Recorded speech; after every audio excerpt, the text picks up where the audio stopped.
जरा सोचो, अगर पूरी दुनिया तबाह हो जाए और तुम्हें जमीन के नीचे एक बंकर में रहना पड़े। कुछ ऐसा ही होता है इन लोगों के साथ। तो कहानी की शुरुआत होती है एक न्यूक्लियर बंकर से, जहां 3 लोगों का एक परिवार पिछले 301 दिनों से छुपा हुआ था। रे और क्लेयर ने अपनी बेटी को बस 2 रूल मानने को कहा था। पहला कि वो हमेशा शांत रहेगी और दूसरा कि वो भूल कर भी बंकर से बाहर नहीं जाएगी। बंकर के बाहर की पूरी दुनिया एक जानलेवा वायरस के फैलने से बर्बाद हो चुकी थी, जिसके बाद सिर्फ वही बच पाए थे। इस वायरस ने इंसानों को खतरनाक जीवों में बदल दिया था, जिन्हें वो ब्रीदर्स कहते थे। वो किसी भी इंसान को देखते ही बेरहमी से मार डालते थे। आज से 301 दिन पहले उन्होंने देखा था कि उनके पड़ोसी हड़बड़ी में शहर छोड़कर जा रहे थे। उन्होंने पूछा भी, पर कुछ किसी ने बताया नहीं और सभी जल्दी से निकल गए। पता चला कि एक तेजी से फैलने वाला खतरनाक वायरस उनके शहर किंगविल में पहुंच चुका है। इन्फेक्शन के डर से सब लोग अपना घर छोड़कर हाईवे की तरफ भागने लगे, लेकिन रास्ते में ही पुलिस ने सबको रोक लिया और उस इलाके में कर्फ्यू लगा दिया। तभी 2 फाइटर जेट्स ने जोरदार बमबारी शुरू कर दी, जिससे लोगों में अफरा तफरी मच गई। रे जल्दी से अपने परिवार को एक स्कूल की तरफ ले आया और इससे पहले कि उन पर भी बॉम्ब गिरता, वो सब एक अंडरग्राउंड शेल्टर में उतर गए। वर्तमान समय में जोई एक बहुत बुरा सपना देखकर अचानक से नींद से जागी। सपने में ब्रीदर्स ने बंकर में घुसकर हमला कर दिया था। उसकी मां ने उसे विश्वास दिलाया कि वो सब सुरक्षित हैं, क्योंकि उसके पिता बाहर नजर रखने गए हैं। रे ने भी वापस आकर उसे समझाया, लेकिन वो बहुत डरी हुई थी। जोई ने खुद सीढ़ी चढ़कर देखना चाहा और दरवाजा देखा कि दरवाजा लोहे की मजबूत जंजीरों से बंधा हुआ है। यह देखकर उसे शांति मिली और वो अपने माँ बाप के पास किचन में चली गई। फिर उसने अपनी माँ क्लेयर के साथ रोज की तरह दीवार पर एक लाइन बनाई, जो दिखाती है कि उन्हें उस बंकर में रहते हुए कितने दिन पूरे हो चुके हैं। अब उन्हें वहां पूरे 302 दिन हो चुके थे। इतना वक्त अकेले रहने से जोई उदास थी, क्योंकि वहां उसकी उम्र का कोई दूसरा बच्चा नहीं था। वो इस गुमसुम जगह में रहते रहते थक चुकी थी। इसके बाद वो सब खाना खाने बैठे, लेकिन पता चला कि खाने का डिब्बा एकदम खाली है। असल में वहां एक चूहे ने घुसकर उनके बचे कुचे डिब्बे खाली कर दिए थे। उन्होंने हिसाब लगाया था कि चूहा एयर डक्ट के जरिए अंदर घुसा होगा। चूहे के बारे में सुनकर जोई सहम गई। जोई इस बात से सहम गई कि ऐसे तो वो ब्रीदर्स भी अंदर आ सकते हैं, लेकिन रे ने उन्हें विश्वास दिलाया कि ब्रीदर्स उस एयर डक्ट में फिट नहीं हो पाएंगे। उनका खाना लगभग खत्म हो चुका था, इसलिए उन्होंने मटर के दानों से अपना गुजारा किया। इतने दिनों से बुरी हालत में रहकर जोई परेशान हो चुकी थी। वो शिकायत करने लगी कि उसके माँ बाप ने उसे बंकर में बंद कर रखा है और वो बाहर जाना चाहती है। रे ने अपनी बेटी को शांति से समझाया कि यहाँ रहकर ही वो ब्रीदर्स बच सकते हैं। उसने चुटकुले सुनाकर जोई को हंसाने की कोशिश भी की। रात को क्लेयर दूसरे कमरे में जोई का मन बहलाने के लिए उसे दूरबीन देकर बाहर की दुनिया देखने का मौका दिया। उसने देखा कि बाहर बर्बादी के सिवा और कुछ नहीं था। ये नजारा देखकर वो बच्ची अपनी माँ के साथ फिर से लूडो खेलने लगी। खेलते हुए वही चूहा उनका खाना चुराते हुए दिखा। उन्होंने रे को नींद से जगाया और चूहे को मारने का फैसला किया। काफी पीछा करने के बाद आखिरकार क्लेयर ने चूहे को मार डाला, लेकिन इस बीच चूहे ने लैंप गिरा दिया था, जिससे उनके कमरे में आग लग गई। क्लेयर ने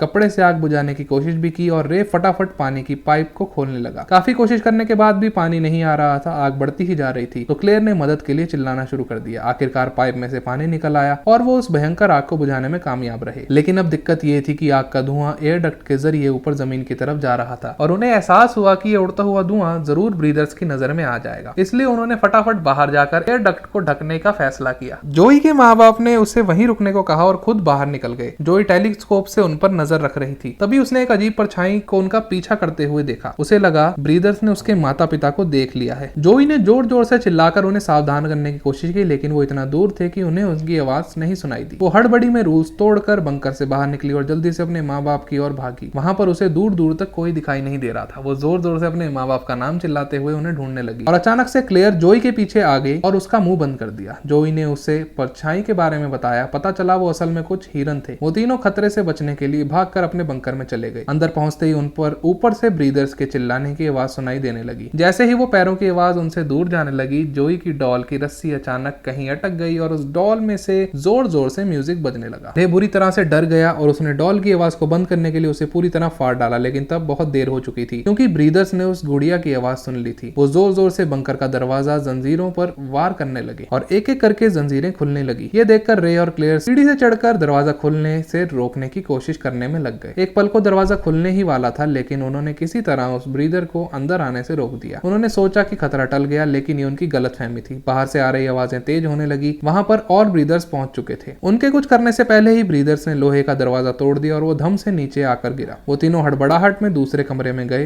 क्लेयर ने लैंप गिराकर आग लगा दी, जिससे वो रास्ता ब्लॉक हो गया और उन्होंने एयर डक्ट के रास्ते से बाहर भागने का फैसला किया। रे की मदद से क्लेयर उस टंग पाइप से बाहर आ गई। ऊपर जाकर उसने देखा कि खुशकिस्मती से वहां कोई ब्रीदर नहीं था। रे ने तुरंत जोई को भी पाइप से बाहर निकाल दिया, लेकिन जब उसने खुद बाहर निकलने की कोशिश की तो उस तंग पाइप में वो फिट नहीं हुआ। पाइप में फिट होने के चक्कर में रे ने अपने कंधे को भी डिसलोकेट किया, लेकिन उसे बाहर निकलने से पहले वो ब्रीदर उस तक पहुंच गई और उसे नीचे खींच लिया। क्लेयर और जोई ने एक जोरदार धमाके में खून के छींटे उड़ते देखे। रे को खोने के बाद वो दोनों टूट गई थी। माँ बेटी अपनी जान बचाने के लिए तेजी से खाली कार से भरे हाईवे की ओर भागने लगती हैं। तभी आसमान में हेडलाइट्स के साथ एक हेलीकॉप्टर दिखाई दिया। वो दोनों उसे बचने के लिए दूसरी ओर भागने लगी, लेकिन जल्द ही उन्हें एक जाल में कैद कर लिया गया। वो वहां से बच निकलने के लिए छटपटाने लगी और अंदर से निकलते उन ब्रीदर्स ने उन्हें चारों ओर से घेर लिया। पता चला कि ब्रीदर्स कोई मॉन्स्टर नहीं बल्कि अमेरिकन सैनिक थे जिन्होंने प्रोटेक्टिव फेस मास्क पहने थे। तभी अचानक हमें पीछे की कहानी दिखाई जाती है। उनके बॉम्ब से बचकर बंकर में आ जाने के बाद क्लेयर ने अपने परिवार को एक चोट दिखाई जो काली पड़ गई थी। इसका मतलब साफ था कि वायरस उसके शरीर में घुस चुका है। ये वायरस बड़ी तेजी से हवा में फैलता था, जिसकी वजह से वो पूरा शहर इसकी चपेट में आ चुका था। वर्तमान समय में सैनिकों ने उन दोनों का ब्लड टेस्ट करने के लिए सिरिंज निकाली। क्लेयर और जोई के खून से पता चला कि वो दोनों इन्फेक्टेड थे। ये देखते ही सैनिक बंदूकें तानकर तैयार हो गए, लेकिन इससे पहले कि वो ट्रिगर दबाते, वहां खूनी आंखों और काली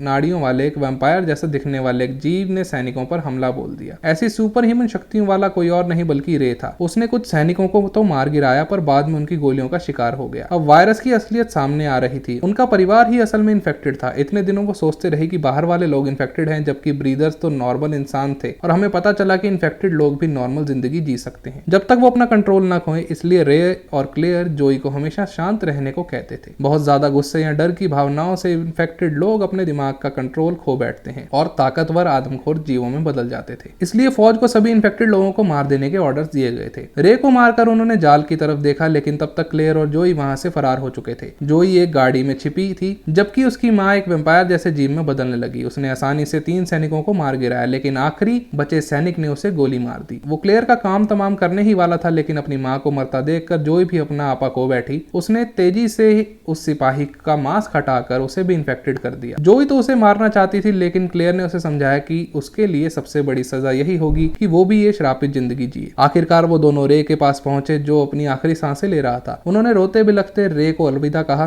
कुछ पलों के बाद एक हेलीकॉप्टर आता दिखाई दिया और वो दोनों तुरंत एक अंडरग्राउंड सुरंग ढूंढकर उसमें छिप गई। वहां उन्होंने अपने पड़ोसी का बेटा सैम मिला, जिनको उन्होंने वायरस की शुरुआत में भागते हुए देखा था। सैम उन्हें अंडरग्राउंड सीवर सिस्टम की ओर ले गया, जो असल में बाकी बचे इन्फेक्टेड लोगों का ठिकाना था। वो लोग महीनों से वहां छिपे थे। क्लेयर और जोई जो आखिरकार अपने जैसे लोगों को मिल गए और उन्होंने उनके साथ ही रहने का फैसला किया। अंत में क्लेयर ने अपनी काली खूनी आंखों से सूरज को देखा और टनल का दरवाजा बंद कर दिया।